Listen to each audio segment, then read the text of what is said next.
Today I'm going to be talking about the things that I wish I knew before I started decluttering my entire home. So keep in mind, I currently live very minimally, I would say, but it wasn't always the case. I think I actually was like a level 1 hoarder before I started decluttering and minimizing my life. And since I went from hoarder to minimalist, I'm so much happier. And these are the things that I wish I knew that I think would have made a big difference when I was decluttering and maybe changed my approach a little bit. So let's get right into it. So coming in at number 1, this is probably one of the most humbling realizations I had, and it's that your items are not as valuable to other people as they are to you.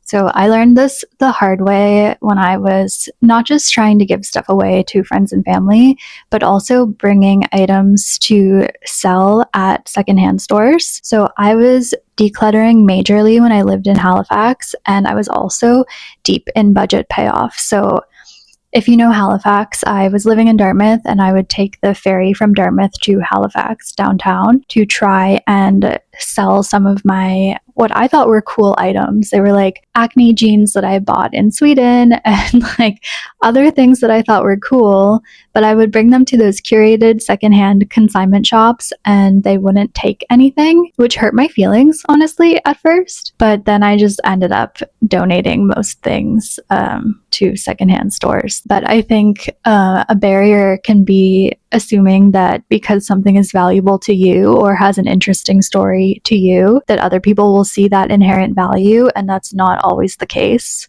And it's also not a reason for you to hold on to something that you would otherwise be parting with. Number 2 is a big one. I think it is the reason why a lot of people don't want to declutter or feel friction when they think about decluttering, and it's the worry that you're going to regret something that you've decluttered. Like I said, I used to be a hoarder. I used to have a cottage in the country that was packed to the gills with stuff to the point where I never wanted to have people over because I was embarrassed. And I also had a condo in the city that was overstuffed as well. Like there was nothing minimal about me, and I never wanted to get rid of anything because I was scared that I would regret it. And I will tell you, like, I've gotten rid of 95% of what I used to own, probably more. And there are some things that I will think of from time to time that I'm like, oh, I wish I still had that, or I wish I had have thought that through a little bit more. But I've realized that that feeling, or like the potential of having that feeling, is not worth sacrificing the feeling that you get after you've decluttered. So like, yes, I will not deny that it's possible there will be certain things that you might regret getting rid of,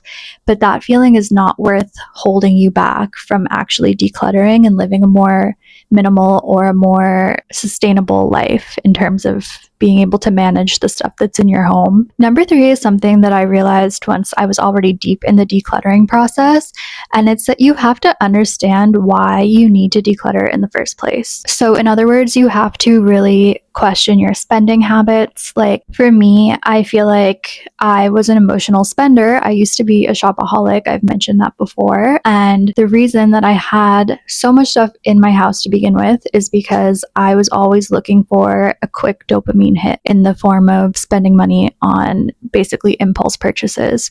So I think if you're in the position where you need to declutter because you just have too much stuff, like objectively too much stuff, you have to ask yourself why and how it got that way, so you can prevent yourself from just ending up with more clutter in the future and having to do it all over again. So the next one was major for me. It is you have to, or I should say, I recommend consuming decluttering content to keep the momentum going or to create the momentum from nothing. So for me, that looked like, I think for many people who now live minimally, I started out by reading The Life-Changing Magic of Tidying Up by Marie Kondo. So I read that when I was in my early 20s, and it helped me at first to declutter the obvious things. So I held on to everything. Like I said, like I held on to clothes from high school. Like I had bed linens that had rips in them, but I didn't want to get rid of them because they reminded me of like a particular time in my life or whatever. And starting out by reading that book by Marie Kondo, it kind of helped get the gears turning in my mind.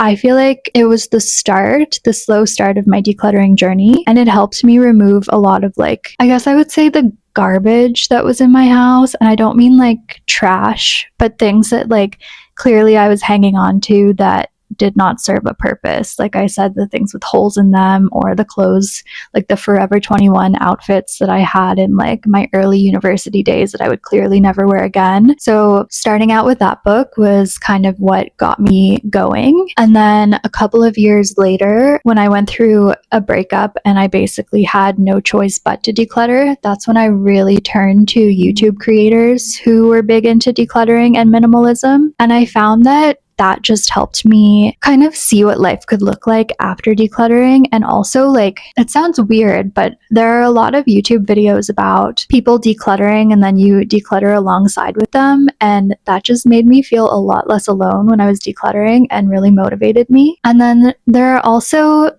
other forms of content that I enjoyed. So one of the other books that I read was called Goodbye Things. It's another really popular one for people who live minimally or have decluttered aggressively. And that one also kind of helped me to keep the momentum going and feel inspired when decluttering was not coming naturally to me. So number 5 is to start in small bursts and not to overwhelm yourself. I definitely didn't do it this way. I was faced with this situation where basically my entire life was in 2 storage lockers in Montreal, and I was living in Halifax, and I was going through major debt payoff. So I didn't have a lot of disposable income. I basically couldn't afford to ship things to Halifax, and I knew I was moving abroad eventually too. So there basically was no possible way of bringing my stuff with me. So over the course of 3 days in total, I was alone in this storage locker unit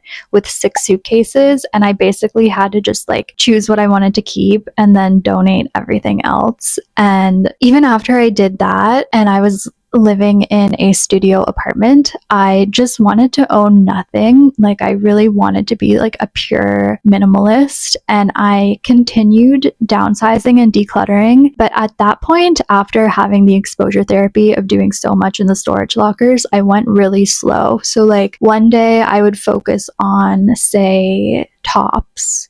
So I would take all of my tops out and then just declutter the ones that I didn't absolutely love. And then the next day I would move on to pants and skirts or something like that. I feel like a lot of people who declutter, and Marie Kondo talks about this too, but it's basically you take every item and put it in the same area and declutter that way. And I feel like that can be so overwhelming and detrimental, especially if you have a lot of items. And you don't want to end up in a situation where you've exhausted yourself mentally and emotionally and you still have this pile of mess sitting in your living room. So I really recommend going slow and going in small bursts if you feel like you're going to be easily overwhelmed by the process, which I was. The next thing I want to point out is that you can't get rid of clutter by buying organizational products. I feel like I tried that for a decade, my whole 20s. I thought I had an organization problem that I needed to solve and not a abundance of stuff problem.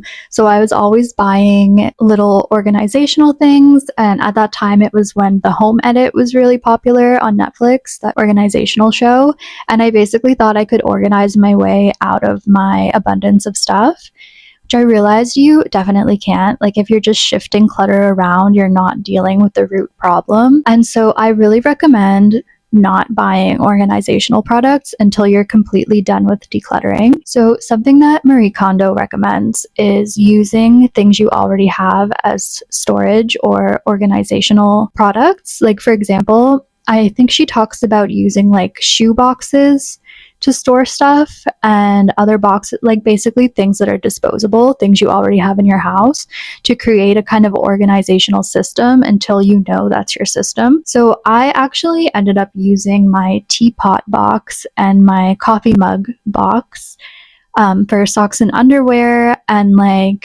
I used shoe boxes to kind of sort my tops. I folded them nicely and then I would store them in shoe boxes so I could pull them out and easily see them. And even though I have a very minimal wardrobe now, I'm not currently in the decluttering process at the moment, I still use those boxes instead of like actual organizational products. And I think that's just because I've also adopted frugal living, but it's a good like in between solution as well. And then along with that, there is another method from Dana K. White, who is like truly the queen of decluttering and not minimalism, but just like getting your life together by getting rid of things. And she has this method called the container method, which I find to be extremely useful as well. So that's basically like, say you have the shoebox or whatever it is, like you have a pencil case, for example, and you can only keep what you can fit in that container, and then everything else you declutter.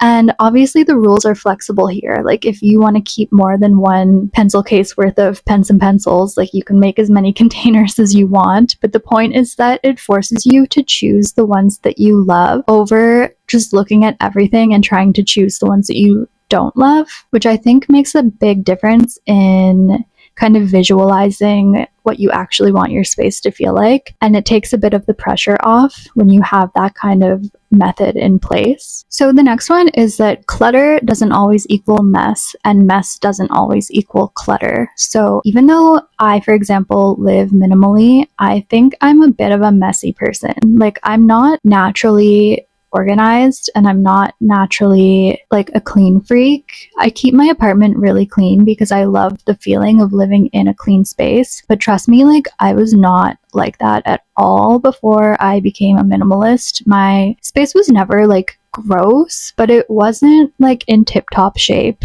Now I feel like I could have a friend drop by unannounced and I wouldn't feel embarrassed to host them in my apartment. But before, it was like, okay, if I was hosting someone in my place, I would need like 3 to 5 business days to get it in order and feel comfortable having people come in and like see how I was living. And I also feel like on the other hand, like just because you have decluttered and you own less stuff, that doesn't mean that mess is not going to happen. For me, I have a lot of drawers, for example, that are not organized, or like, you know, like plates will still build up in my sink and I still have to take care of them. Like, you know, the cleaning doesn't stop just because you have a decluttered and minimal house. And I think it's just important to remember that, like, decluttering is not like the magic solution to housekeeping, but it makes housekeeping so much more manageable. The next one is that minimalism doesn't mean sacrificing forever or living sparsely forever.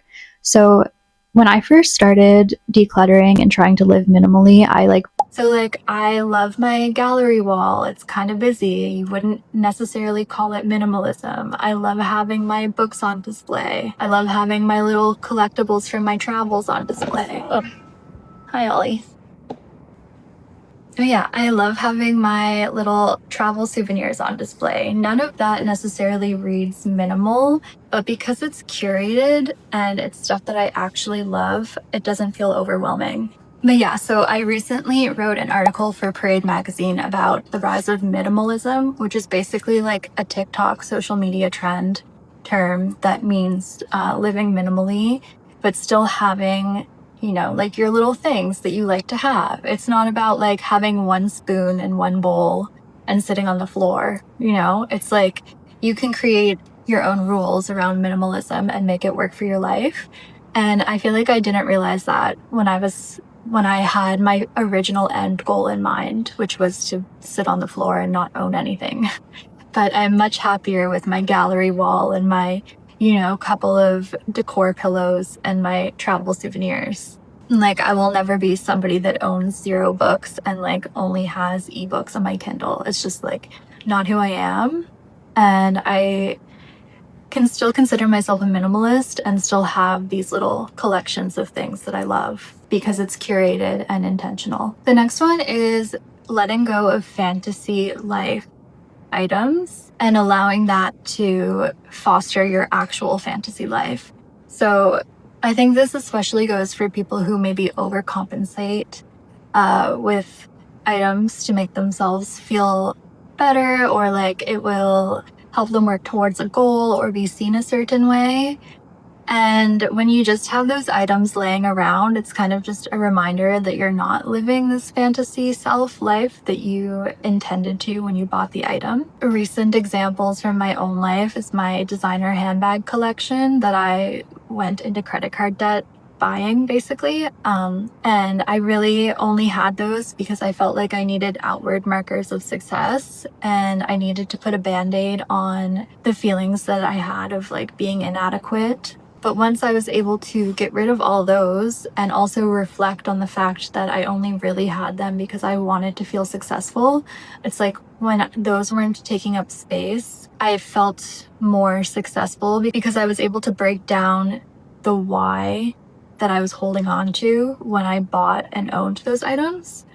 But it goes for anything. Like, I feel like even now, like, I have some skincare tools that I don't always use, and I feel like I would love to be somebody that is always going through like a multi-step luxurious skincare routine, and I would say I only do it like a couple of times a week or even less, like using the actual tools that I have. And I'm gonna hold on to them. I'm not gonna lie. I like it when I use them, but that's just an example. Like, your fantasy self items that just make you feel bad, it's like they're living rent-free in your house and your mind, so just get rid of them. And the last thing that I really want to emphasize is that living minimally really does evoke a sense of peace and freedom. It doesn't matter like what stage of life you're at or like what you're planning on doing. You don't have to be downsizing or moving abroad, but knowing that you're not weighed down with this physical clutter, I can't tell you how freeing it feels.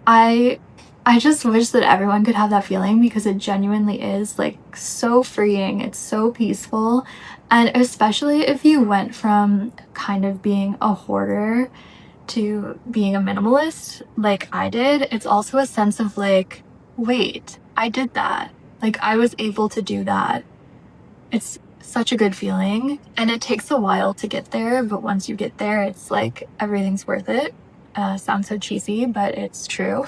Anyway, so that's what I wish I knew before I started decluttering. I know if you're just starting out on a decluttering journey, it can seem a little bit daunting. Like, there are so many questions that run through your mind, and like, I feel like you go back and forth on whether or not you even need to or really want to declutter.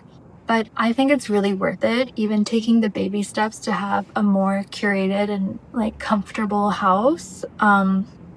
At least for me, I found that it's like one of the best things that I did in recent years. So I highly recommend it. Just take your time and work through it, and you'll feel a lot better after. If you watched all the way to the end, thank you so much for watching. Don't forget to subscribe, and I will see you in the next one.